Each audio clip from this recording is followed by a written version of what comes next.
1979년도에 약 40년 전이죠.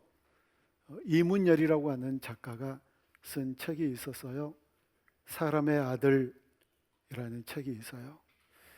그 당시를 살아갔던 분들은 아마 읽으셨을 거예요. 워낙 유명한 책이었기 때문에 저도 읽어봤습니다. 40년이 지나고 나서 지금까지도 기억나는 한 이야기가 있어요. 정확한 얘기는 아닐 수도 있습니다. 워낙 오래돼서요.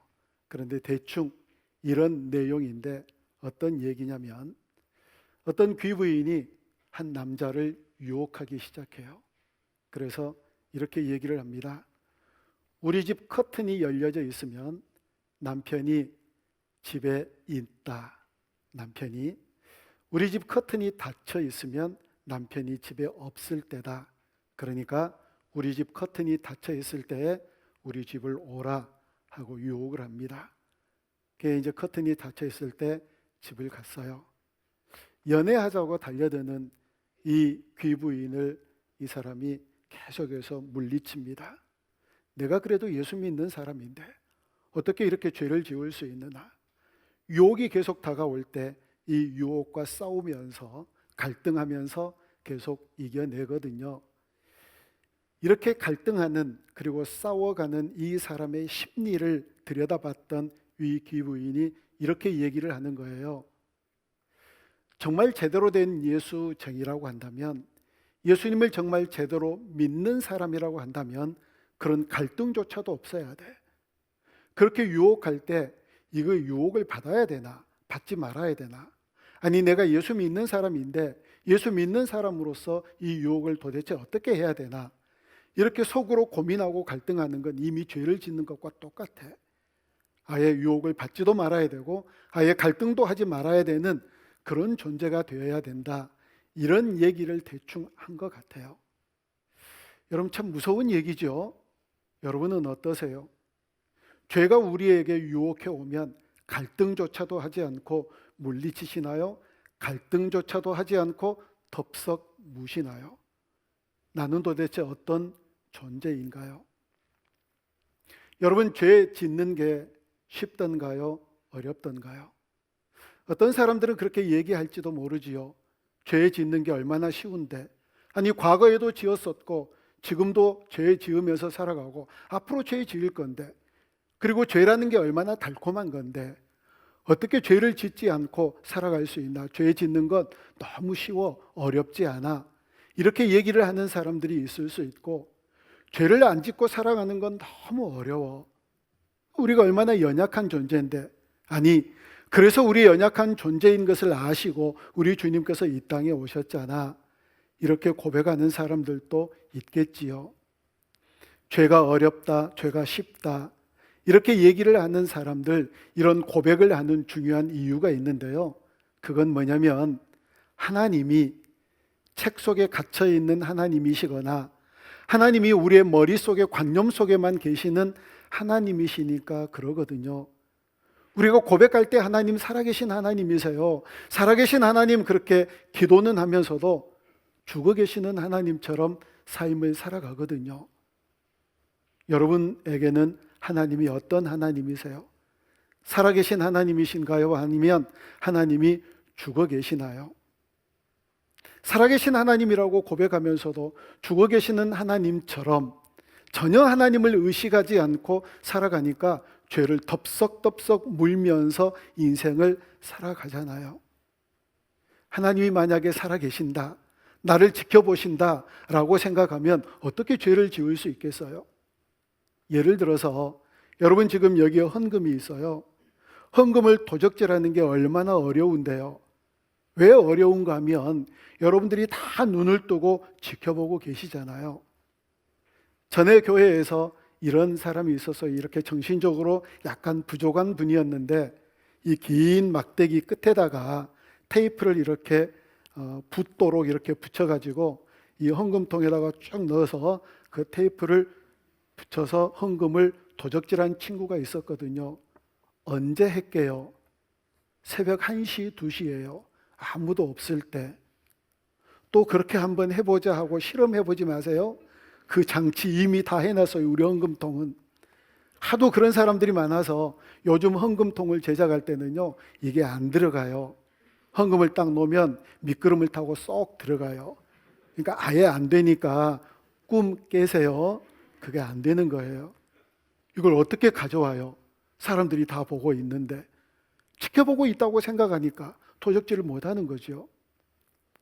여러분, 지금은 사람들이 너무 호쾌해서 길바닥에 돈이 떨어지면 얼른 주우면서 야, 돈이다, 그렇게 하면서 줍잖아요. 근데 옛날에는 사람들이 다 내성적이고 그렇지를 않아서 그렇게 줍지를 않았어요. 일단 돈이 딱 떨어지면 발로 밟아요. 다른 사람이 놔두면 계속 놔두면 주워가잖아요.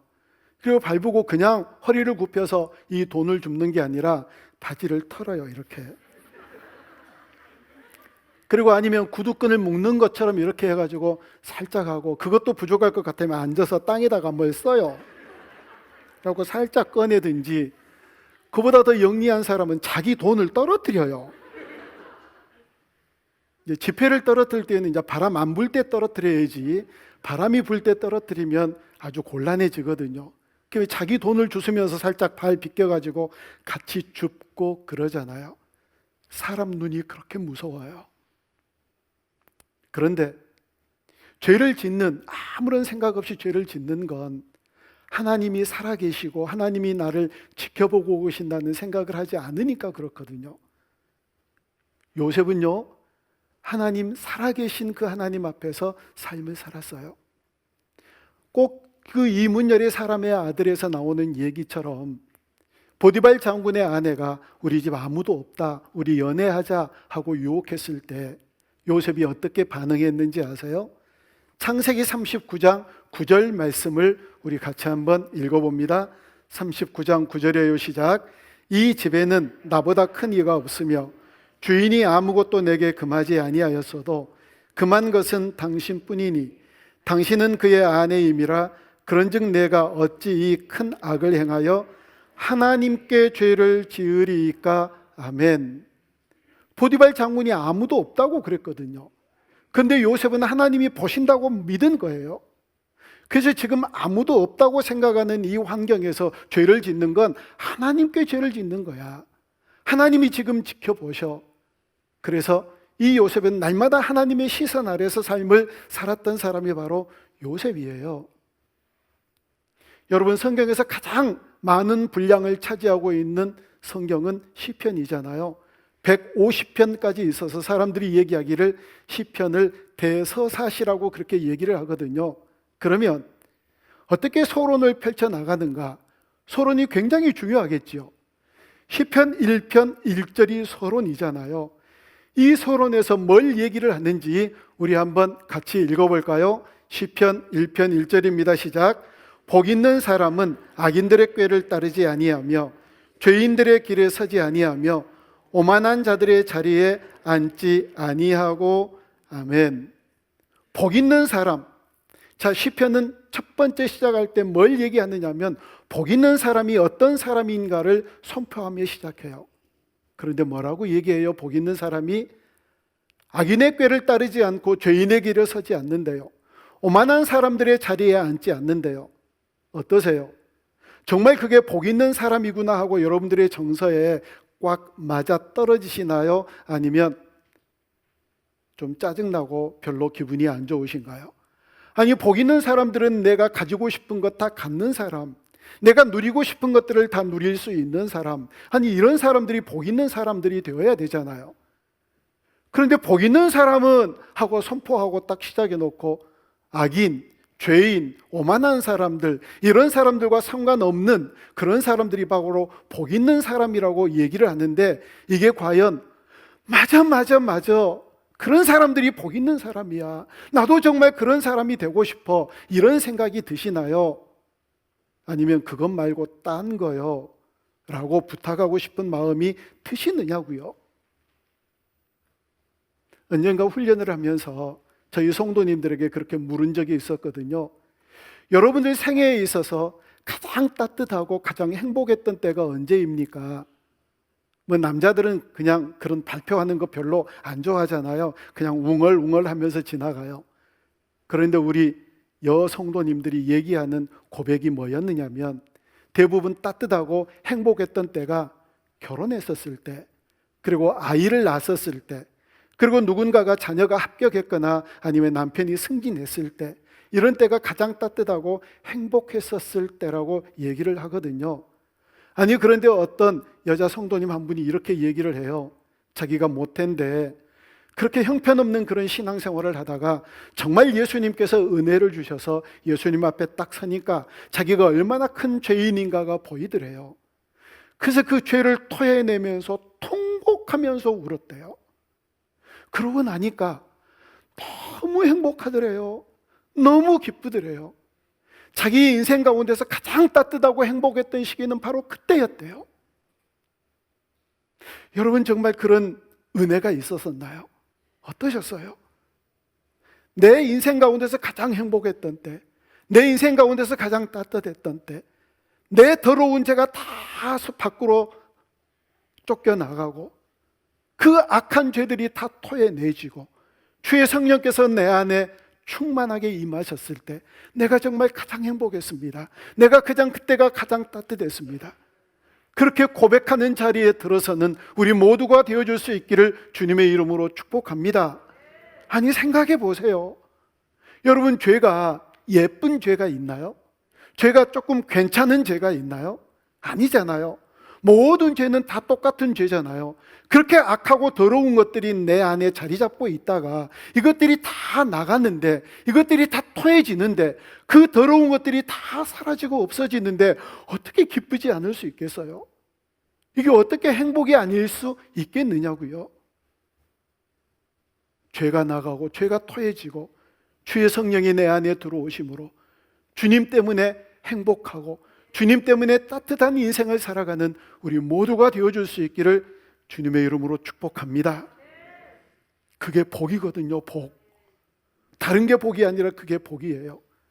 아니, 그래서 예수님도, 세례 요한도 이 세상에 와서 첫 번째 선포하는 말씀이 뭐예요? 회개하라, 천국이 가까웠다. 천국보다 더 큰 복이 어디 있죠? 아니, 하나님 나라 그 천국에 가는 복보다 더 놀라운 복이 어디 있나요? 그 복을 주고 싶으셔서 세례 요한도 예수님도 첫 번째 외쳤던 말씀이 회개해라. 그래야 천국 갈 수 있으니까, 그래야 그 놀라운 복을 받을 수 있으니까요. 그래서 회개하라고 그러는 거예요. 아니, 하실 말씀이 얼마나 많이 있으셨겠어요? 자, 이제 내가 첫 번째 사역을 시작한다. 내가 이 얘기해야지, 저 선포를 먼저 해야지. 다른 것 없었어요. 회개하라, 천국이 가까웠느니라. 우리를 사랑하시기 때문에 우리에게 복 주시기를 원하셨고, 그 어떤 복보다 천국이 더 큰 복이었기 때문에 그 복을 누리게 하시기 위하여서 그렇게 선포하셨다고요. 그런데 회개하지 않아요.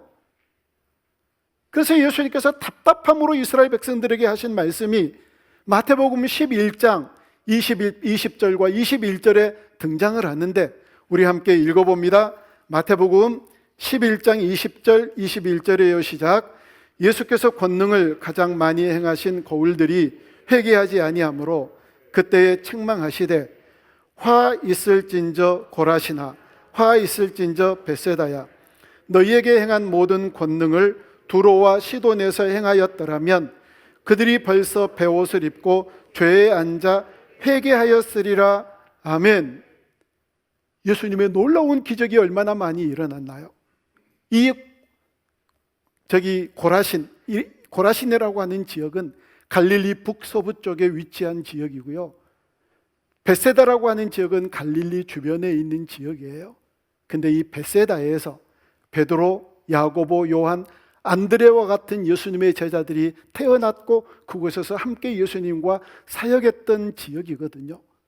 여러분이 잘 아는 오병이어가 벳세다에서 펼쳐졌어요. 얼마나 놀라운 기적이, 얼마나 놀라운 일들이 그 가운데서 많이 일어났나요? 그런데 사람들이 회개하지 않아요. 그래서 예수님께서 답답해서 말씀하시는 거예요. 화 있을진저 고라시나, 화 있을진저 벳세다야. 너희들에게 행하였던 그 기적, 그 놀라운 일들을 저기 이방 지역에 있는 두로와 시돈에다 행하였다면 많은 사람들이 회개하고 복 받았을 것이다. 얼마나 답답했으면 이렇게 말씀하실까요? 어쩌면 교회 다니는 수없이 많은 그리스도인들에게 우리 주님이 말씀하실지도 몰라요.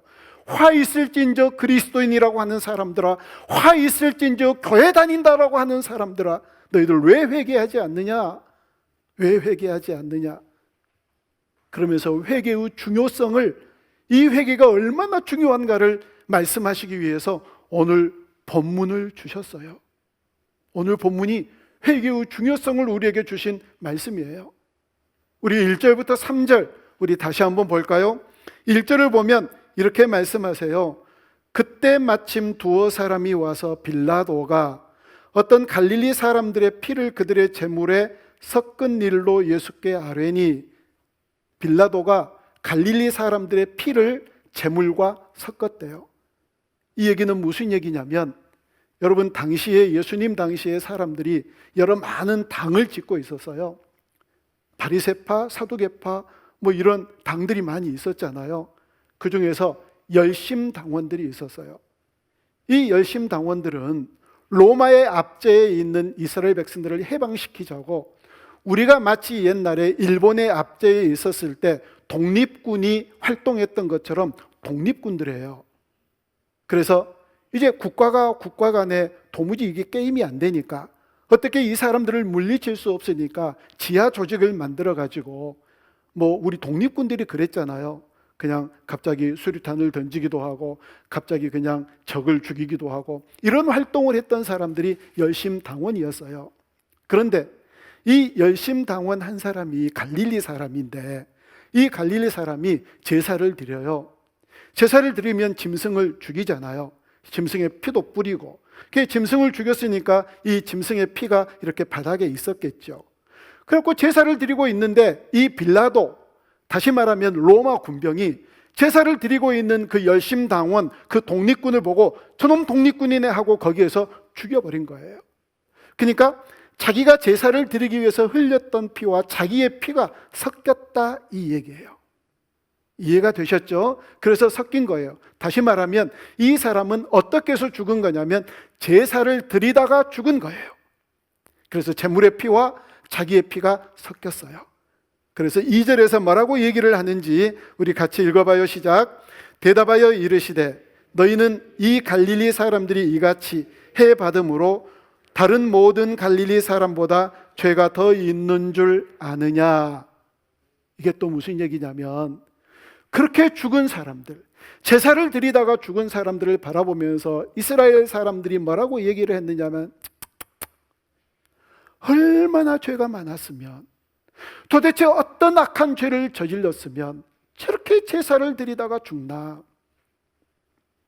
무슨 죄를 지었으면 제사를 드리다가, 좀 그렇긴 하잖아요. 얼마나 악한 죄를 지었으면 제사를 드리다가 죽나 하고 혀를 끌끌 차고 있는 이 사람들에게 오늘 본문 3절에서 얘기를 하잖아요. 아니라 너희들 또 회개하지 아니하면 저 사람들처럼 망하게 된다. 혀 끌끌 차지 말아라. 너희들보다 더 죄가 많아서 저렇게 되었다라고 생각하지 말아라. 그건 착각이다. 너희도 회개하지 않으면 그렇게 된다라고 말씀을 하시는 거예요. 똑같은 관점에서 4절과 5절에서 얘기하거든요. 자, 우리 4절 말씀 같이 한번 읽어봅니다. 시작. 또 실로암에서 망대가 무너져 치어 죽은 18사람이 예루살렘에 대한 다른 모든 사람보다 죄가 더 있는 줄 아느냐? 사람들이 그러는 거예요. 하나님의 일 망대를 세우다가 18사람이나 죽었는데 그 사람들을 바라보면서 아이고, 무슨 죄를 지었으면 하나님의 일을 하다가 저렇게 죽었을까? 전생에 도대체 얼마나 많은 악한 일을 행하였으면 저렇게 죽나? 혀를 끌끌 차고 있는 사람들에게 착각하지 마.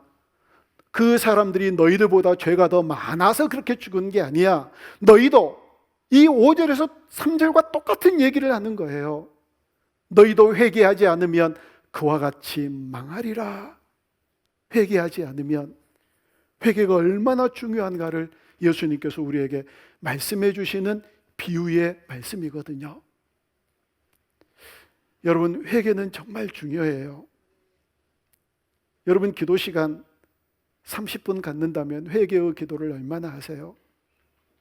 많은 퍼센테이지를 차지하셔야 돼요. 정말 하나님 앞에 온전한 회개 올려드릴 수 있어야 되거든요. 성경을 보면 그렇게 변해서 회개하고 우리 주님께로 돌아온 사람들의 얘기를 해주는데, 아리마대 사람 요셉 잘 아시죠? 예수님의 시신을 거두어서 그 무덤에다가 안치했던, 그리고 예수님께서 십자가에 달려 죽으시자 많은 향품을 가져다가 예수님의 몸에 발라드렸던 니고데모, 이런 사람들의 얘기를 요한복음 19장 38절과 39절에서 우리에게 얘기를 해줘요. 우리 같이 한번 읽어봅니다. 시작. 아리마대 사람 요셉은 예수의 제자이나 유대인이 두려워 그것을 숨기더니 2일 후에 빌라도에게 예수의 시체를 가져가기를 구하매 이에 가서 예수의 시체를 가져가니라. 자, 보세요. 이 말씀을 보면 아리마대 사람 요셉은 어떤 사람이라고요? 누구라고 그랬어요? 예수님의 제자예요. 그런데 자기가 예수님의 제자라고 하는 걸 사람들에게 얘기하지 않았어요. 유대인들에게. 무서우니까. 너 예수님의 제자였지 하고 잡아갈까 봐, 불이익을 줄까 봐, 그래서 두려워서 예수님의 제자라고 얘기를 하지 못했었는데 2일 후에라고 그렇게 얘기를 해요. 2일 후에 빌라도에게 예수의 시체를 가져가기를 구했어요. 여러분, 생각해 보세요. 자기가 예수님의 제자였지만 예수님의 제자라고 하는 것을 알리지 못할 만큼 유대인들이 그렇게 두려웠던 이 아리마대 요셉이 2일 후에 예수님이 십자가에 달려 죽으신 후에 무슨 배짱이 일어났을까요? 어디에서 이렇게 담대한 마음이 생겼을까요? 빌라도에게 가서 예수님의 시체다오, 그리고 아리마대 요셉의 그 무덤에다가 예수님의 시체를 안치한 거예요. 니고데모도 마찬가지예요. 39절 말씀을 보면 이렇게 얘기합니다. 일찍이 예수께 밤에 찾아왔던 그 전에 밤에 예수님께 찾아왔대요. 낮에는 못 오고, 왜냐하면 낮에 왔다가 들키면 큰일 날까 봐. 낮에 와서 들켰다가 너 예수님의 제자지, 너 예수님과 한패지, 그럴까 봐. 그 전에는 밤에 찾아왔던 이 니고데모가 담대하게 예수님의 시신에 향품을 발라드리러 간 거예요. 여러분, 이 사람들이 이런 용기 갖기가 쉽지 않거든요. 왜냐하면 첫째로, 여러분, 이 사람들이 이런 용기를 갖는 게 왜 무모한 거냐면, 여러분들이 뭔가를 투자하려면 살아있는 권력에다가 투자하잖아요. 여러분, 요즘에 살아있는 권력에 대해서 얘기가 많이 나오지요. 아니, 뭐 살아있는 권력에게 뭘 투자를 해야지. 내 무덤을 내주려면 그래도 권력이 있고 살아계시고 좀 더 위대한 이런 분들에게 내 무덤을 내줘야지. 그리고 향품을 쏟아내야지. 어떻게 이미 죽은 예수님에게 자기의 것을 투자하느냐고요. 그렇잖아요. 그런데 투자해요. 예수님이 어떤 분이신가를 분명히 알았으니까. 그리고 또 이분들이 이렇게 하는 게 쉽지 않는 이유가, 만약에 이렇게 했다가, 여러분, 지금 이 예수님이 죽으신 죄목은 반란죄예요. 신성모독죄예요. 그런데 그 예수님께 나아갔다가 같은 패거리가 되면 어떤 불이익을 당할지 모를 일이거든요. 그런데 예수님에게 나아가요. 또 예수님과 한패가 되었다는 사실이 알려지면 어떤 일들을 만날지 모르거든요. 오죽했으면 베드로가 부인했잖아요. 베드로가. 그런데 담대하게 예수님의 시신을 달라 또 예수님께 향품을 발라드리기 위해서 아리마대 요셉이 니고데모가 나아갔잖아요. 왜요? 이유는 단 한 가지. 예수님이 어떤 분인가를 알았으니까. 가만히 예수님께서 십자가에 달려 돌아가신 걸 보니까 이렇게 하시는 거예요. 그렇게 자기를 고통스럽게 하고 가시면류관을 씌우고 옆구리에 창을 찌르고 이렇게 저렇게 조롱하고 수모를 당하게 했던 그 모든 사람들을 향하여 아버지여, 저들은 자기의 죄를 알지 못합니다. 저들을 용서해 주십시오 하고 십자가에 달려 돌아가시는 그 예수님을 바라보면서 예수님 맞네, 그리스도가 맞네, 하나님의 아들이 맞네, 그러면서 예수님의 시신을 거두고 그분의 시신에다가 향품을 발라드린 거예요. 예수님을 만났으니까, 예수님을 향하여 온전히 눈이 띄어졌으니까. 여러분, 그럴 때 우리 주님 앞에 충성을 다한다고요. 그럴 때 우리 주님 때문에 그 어떤 것도 두려워하지 아니하고 주님께 충성하며 살아가는 주님의 백성들로 변하게 되어질 줄로 믿습니다. 주님 제대로 알면, 주님이 누구신가에 대한 인식이 분명하면 회개하고 주님 앞으로 온전히 나아가는 주의 백성 되잖아요. 이들이 과거에는 예수님의 제자였지만 숨겼고 예수님과 만나는 것을 두려워해서 밤에만 나갔었는데, 이제 그 모든 것들을 다 회개하고 주님이 주님인 것을 분명히 알고 주님께 나아갔던 이 두 사람처럼 과거에 우리가 어떤 죄를 지었든지 주님은 회개하는 주의 백성들을 기뻐하세요. 그리고 그 기쁨을 우리에게 주시거든요.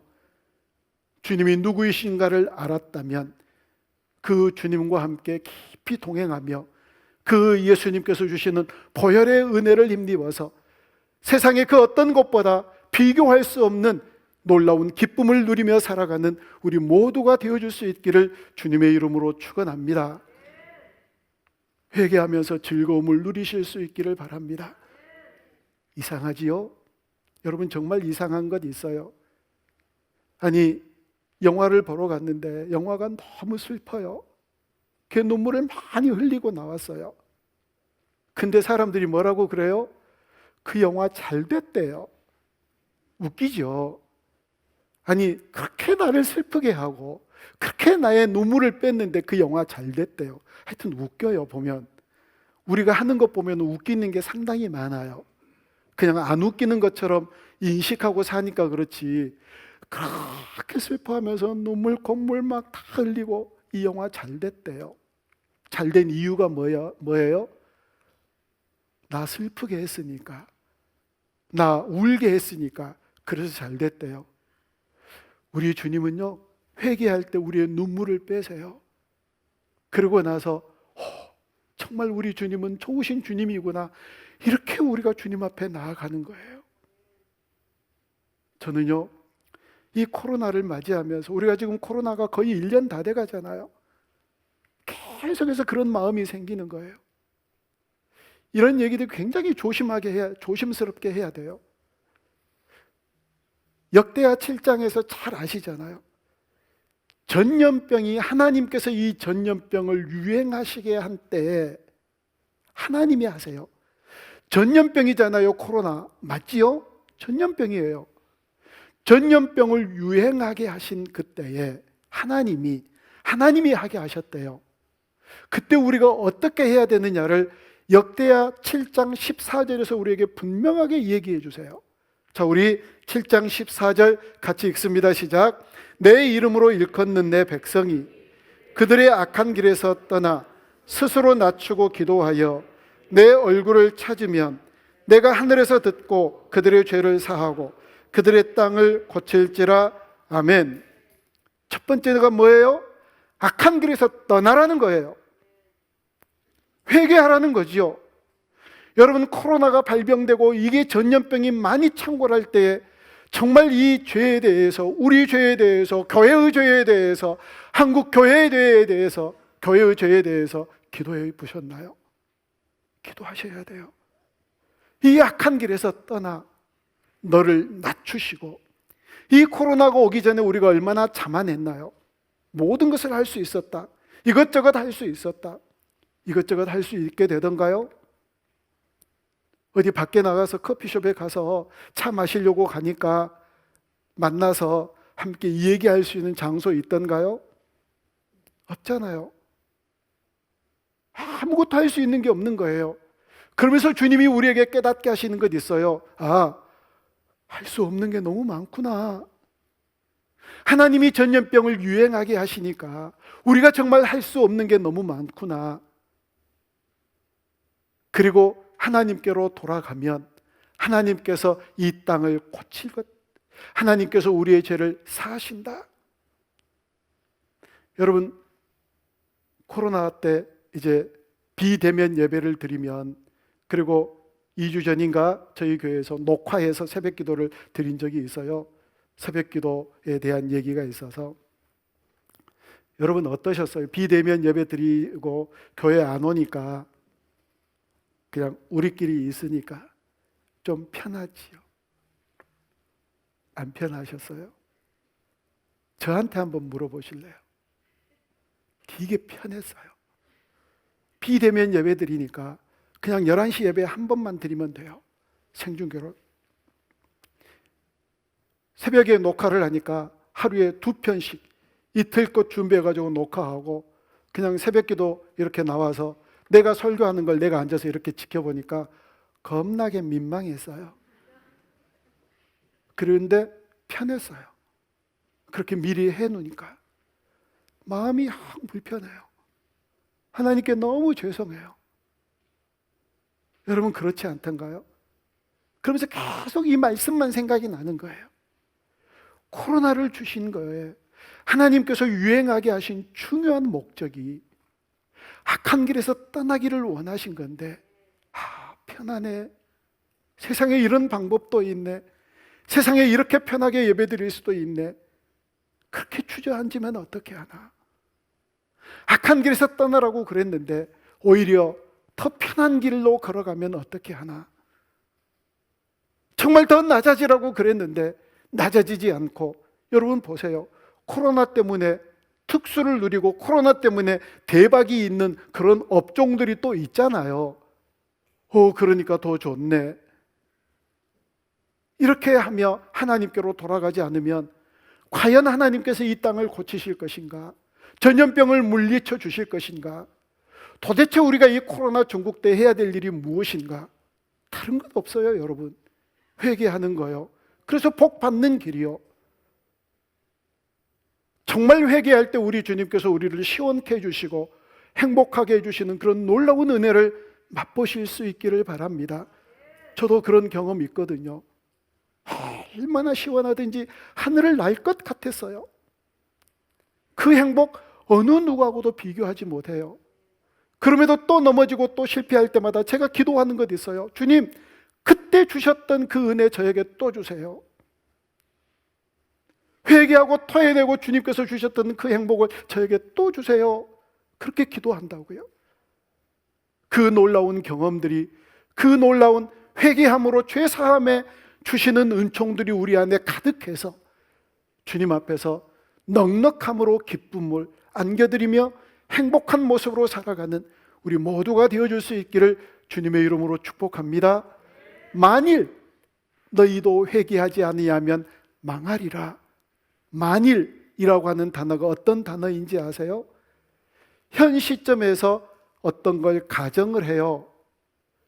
그걸 만일, 그리고 그 과정이 지난 다음에 어떤 결과가 나타나요. 만일 가정에서 만일 어떤 결과가 나타날 때 그렇게 얘기를 하시는 거거든요. 만일. 그래서 요한 1서 1장 9절에 보면 만일 우리가 우리 죄를 자백하면 저는 미쁘시고 의로우사, 우리의 죄를 사해 주시는 하나님이 어떤 하나님이시냐면 미쁘시다. 분명하게 말씀하신 대로 그대로 이루어 주시는 하나님이시다. 그 하나님이 우리의 죄를 사해 주시며, 만일 우리가 우리 죄를 자백하면 저는 미쁘시고 의로우사 우리 죄를 사하시며 모든 불의에서 우리를 깨끗게 해주신다고 약속하신 그 하나님의 약속의 말씀을 붙들고 회개하고 그 회개함으로 주시는 놀라운 사죄의 은총을 누리며 기뻐하며 살아가는 우리 모두가 되어줄 수 있기를 주님의 이름으로 축복합니다. 기도합니다.